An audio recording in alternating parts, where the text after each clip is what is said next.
যখন রান্না করতে ইচ্ছা না করবে ঘরে থাকা উপকরণ দিয়ে এইভাবে বানিয়ে নেবেন ফিশ রাইস, খুব টেস্টি হয়। এই 3 পিস মাছ ছিল, ভেজে নিচ্ছি। দিচ্ছি তেজপাতা, শুকনো লঙ্কা, এলাচ, লবঙ্গ, দারচিনি। দিয়ে দিলাম পেঁয়াজ, দেবো একটু হলুদ, কাশ্মীরি রেড চিলি পাউডার, জিরের গুঁড়ো, ধনের গুঁড়ো, সামান্য নুন, 1.5 কাপ রাইস দেব,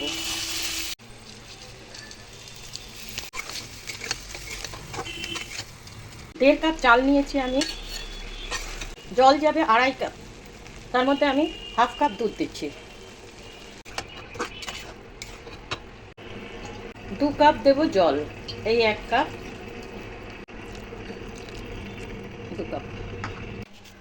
এই অবস্থায় একটু নারকেল দিয়ে দেবো।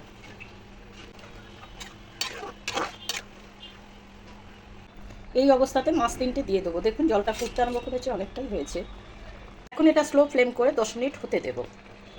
আমি একটা তাওয়া গরম করে নিয়েছি, দেখুন এইভাবে বসিয়েছি ঢাকা দিয়ে 10 মিনিটের জন্য। গ্যাসটা স্লো ফায়ারে রেখেছি। 10 মিনিট পর গ্যাস বন্ধ করে আমি একটু স্ট্যান্ডিং টাইম দেবো আরও 10 মিনিট। রেডি হয়ে গেছে, তৈরি হয়ে গেল ফিশ রাইস। একবার এইভাবে করে দেখবেন, খুব ভালো লাগে। যখন কিছু রান্না টান্না করতে ইচ্ছে না করবে, এইভাবে করে দেখবেন।